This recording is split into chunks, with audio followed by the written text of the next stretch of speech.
Halo teman-teman investor, apa kabar semuanya? Kembali lagi bersama saya, Rifan Kurniawan. Dan di video ini, saya mau ngobrolin seputar saham ICBP yang belakangan ini baru saja merilis laporan keuangan kuartal 2 2022-nya, namun sayangnya hasilnya kurang menggembirakan. Nah, bagaimana prospek ke depan dari saham ICBP ini? Saya akan bahas di video ini, so stay tune terus.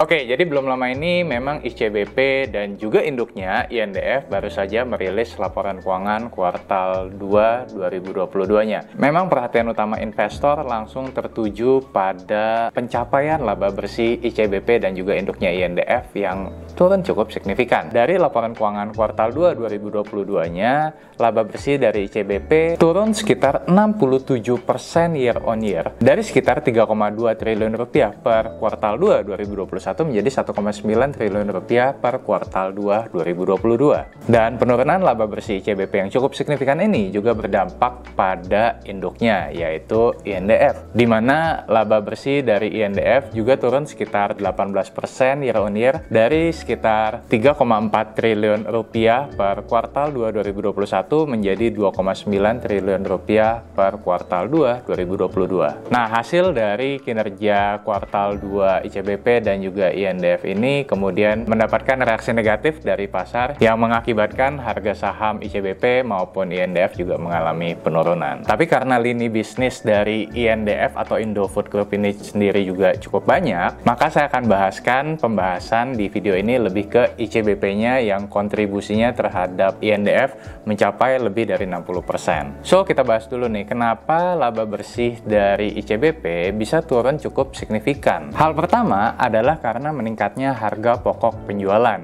Memang di satu sisi penjualan atau pendapatan dari ICBP meningkat dari 28,2 triliun rupiah per kuartal 2 2021 menjadi 32,6 triliun rupiah per kuartal 2 2022. Akan tetapi, beban pokok penjualan juga meningkat cukup signifikan, teman-teman. Dari sekitar 17,7 triliun rupiah per kuartal 2 2021 menjadi 22,2 triliun rupiah per kuartal 2 2022 atau naik kurang lebih sekitar 25%. Hal ini yang membuat kenaikan dari penjualan ICBP tadi tidak terefleksikan ke dalam gross profit-nya, di mana gross profit dari ICBP relatif flat atau sedikit mengalami penurunan dari sekitar 10,43 triliun rupiah per kuartal 2 2021 menjadi 10,40 triliun rupiah per kuartal 2 2022. Kalau kita breakdown lagi dari catatan kaki beban pokok penjualan tadi, kita akan bisa menemukan bahwa ada kenaikan yang cukup signifikan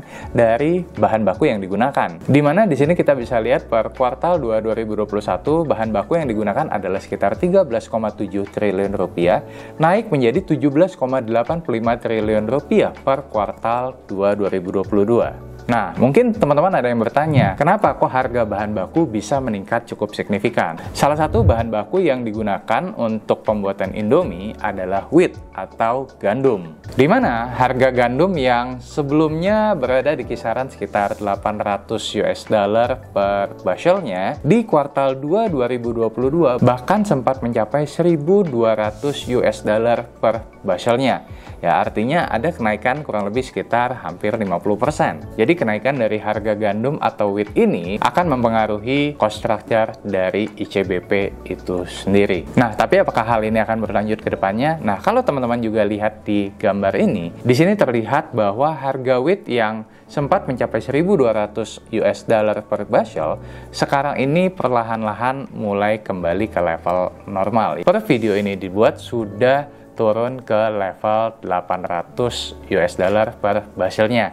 Hal kedua yang juga membuat laba dari ICBP ini cukup tergerus adalah meningkatnya beban keuangan. Yes, kalau teman-teman lihat di sini, beban keuangan daripada ICBP mengalami kenaikan yang cukup signifikan dari sekitar 1,48 triliun rupiah per kuartal 2 2021 menjadi 2,68 triliun rupiah per kuartal 2 2022. Ya, atau meningkat sekitar 80,5% year on year. Nah, kalau kita breakdown lagi dari beban keuangan tadi, ya kita coba lihat catatan kakinya ya. Jadi, di sini kita bisa lihat ada dua komponen yang naiknya cukup signifikan, teman-teman. Yang pertama adalah kenaikan dari beban bunga dan beban bank. Di sini kita bisa lihat bahwa kenaikan beban bunga dan beban bank naik dari sekitar 703,5 miliar rupiah per kuartal 2 2021 menjadi sekitar 1,06 triliun rupiah per kuartal 2 2022 atau naik sekitar 51% year on year. Nah, kenapa beban bunga kok bisa naik cukup signifikan? Hal ini tidak terlepas dari aksi korporasi di mana pada tahun 2020 lalu, kalau teman-teman masih ingat, ICBP mengakuisisi Pine Hill.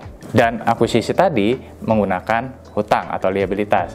Ya, jadi nggak heran kalau misalkan beban bunga dari CBP saat ini meningkat cukup signifikan. Nah, pos kedua, di sini teman-teman juga bisa lihat ada kenaikan yang cukup signifikan dari pos rugi neto atas selisih nilai tukar mata uang asing dari aktivitas pendanaan dari sekitar 767,8 miliar per kuartal 2 2021 menjadi 1,60 triliun per kuartal 2 2022 atau meningkat lebih dari 2 kali lipat. Nah, kerugian atas selisih kurs ICBP sendiri ini tidak bisa dilepaskan karena faktor liabilitas mata uang asing yang dimiliki oleh ICBP lebih besar dibandingkan dengan aset dalam mata uang asing. Jadi di tengah pelemahan rupiah yang terjadi saat kuartal 2 2022 lalu akan membuat nilai liabilitas dalam mata uang asing yang dimiliki ICBP meningkat lebih tinggi dibandingkan dengan aset mata uang asingnya. Nah, setidaknya itu tadi dua hal yang membuat laba dari ICBP ini tergerus cukup signifikan.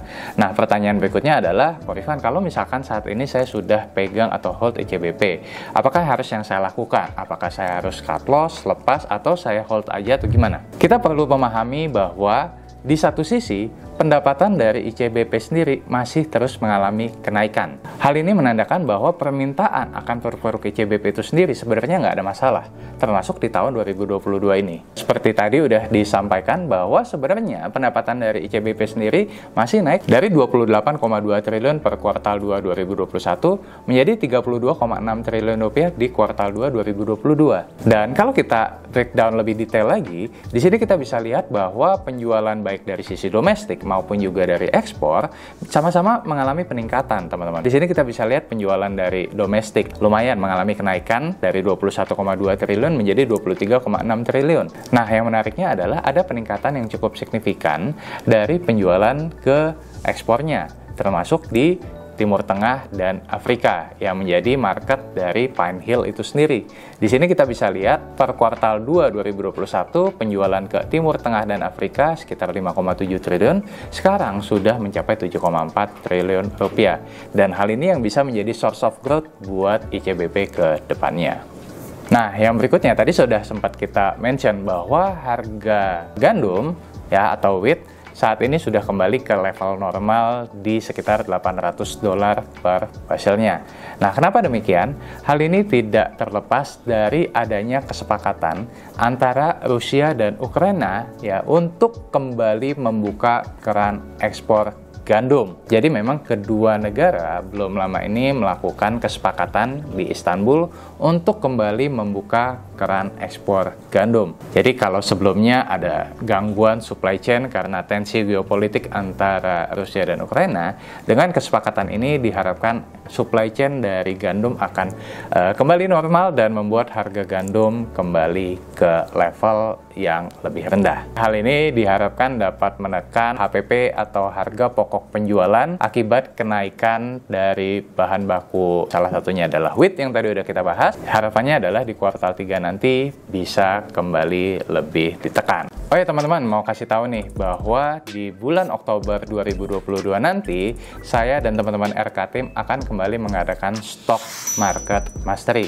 Di mana Stock Market Mastery ini adalah program untuk belajar saham dengan menggunakan metode value investing secara step by step. Ya, mulai dari makro analisis, sektoral analisis, kualitatif analisis, kuantitatif analisis atau analisa laporan keuangan, menghitung nilai intrinsik sebuah saham, sampai dengan menyusun portfolio atau money managementnya. Nah, Stock Market Mastery sendiri nantinya akan ada 10 sesi yang akan dibagi ke dalam 5 kali pertemuan sepanjang bulan Oktober 2022 nanti. Informasi selengkapnya mengenai Stock Market Mastery nanti bisa dilihat di kolom deskripsi. Sampai ketemu di Stock Market Mastery.